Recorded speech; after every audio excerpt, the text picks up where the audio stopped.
Hello everybody, Hassan here, engineer, MBA, and investor. And in today's video, I want to talk about my yesterday's video on Moderna and Moderna stock price today, the reaction it had on Monday on the first trading day of the week. Now, before we do that, before we jump into today's video, you guys know the drill. Like this video, smash that like button, destroy that like button, subscribe if you're not subscribed, hit that notification bell if you want to go a step further.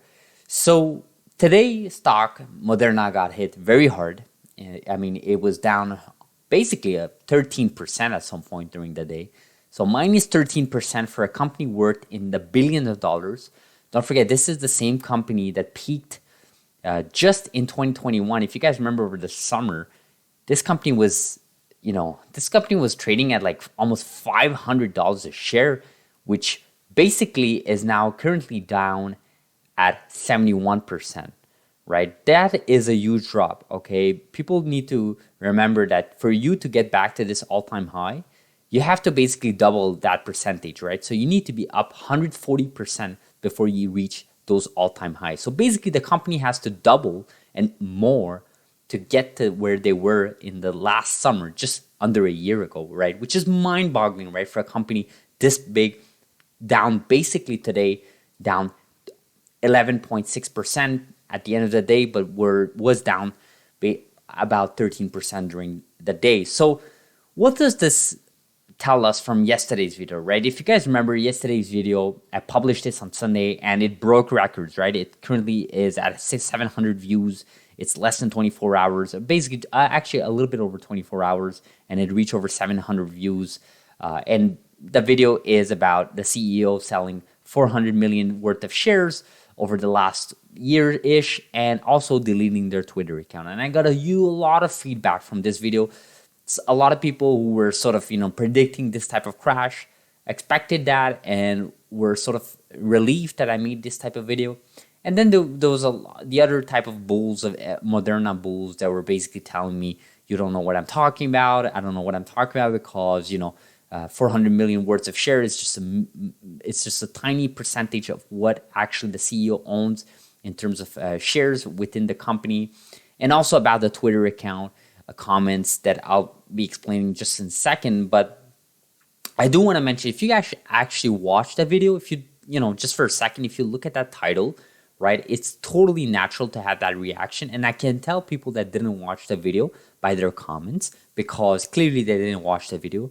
I actually pointed out both sides of the arguments, and I did mention that this 400 million worth of shares was less than 5% of his total earnings, total shares that he owned. And I also referenced the fact that on Twitter, although they deleted their Twitter account, they were not active on Twitter, right? So I find it a bit crazy that people are going crazy over this headline. Look, guys, this is the title. This is the YouTube game. This is the YouTube algorithms. I don't know what to say. I mean, I don't do any edits. I don't cut any edits. I just speak raw. Literally, I turn on the webcam and just start speaking to you guys. So I mean, I just find it crazy that people will read a title, but they won't spend 10 seconds just scrolling through the video. You don't even have to watch the full video, right? You can just literally like scroll like timestamp to timestamp, just like what I'm doing here, and you'll figure out really quickly that I actually referenced to some of the web pages from, for example, Dale Gamble, his tweet that clearly stated that that was just less than 5%, and that it was over time, and that it is completely normal for a CEO to sell their shares over time.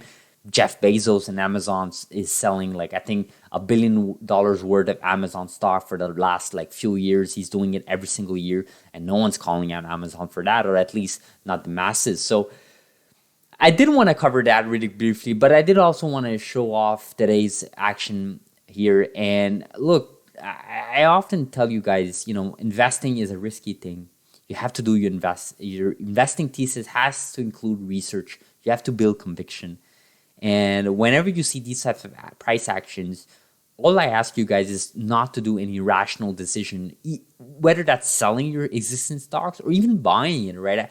I mean, we don't provide financial advice in this channel, but what we can provide is what I would have done, right? And if I have not invested in Moderna yet, There is no reason for me to look at this price and say, okay, now I'm going to invest. That shouldn't be your investing thesis, right? It should be a long-term process where you research this company, you look at the competition, you look at the space, you look at the leadership, you look at the stock price over time, and you look at the financials, the balance sheet, income statement, you look at what the company is working on, look at partnerships, you look at the industry itself, you look at macro environments. Clearly, we are still in the bear market. Clearly, this isn't just Moderna that's this down.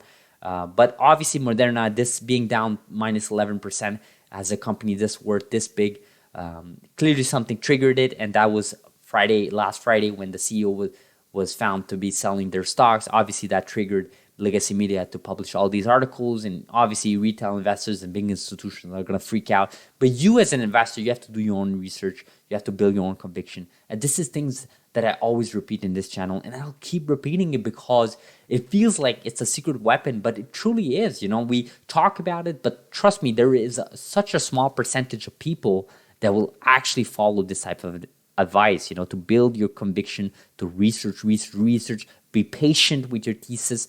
Don't freak out on legacy media news. Don't look at legacy media and just dictate what you should do with your portfolio. Always do your own research. Always look at things on the grand scheme of things. That's my advice here in this channel. Let me know what you guys think. Thank you so much for watching. Subscribe if you're not.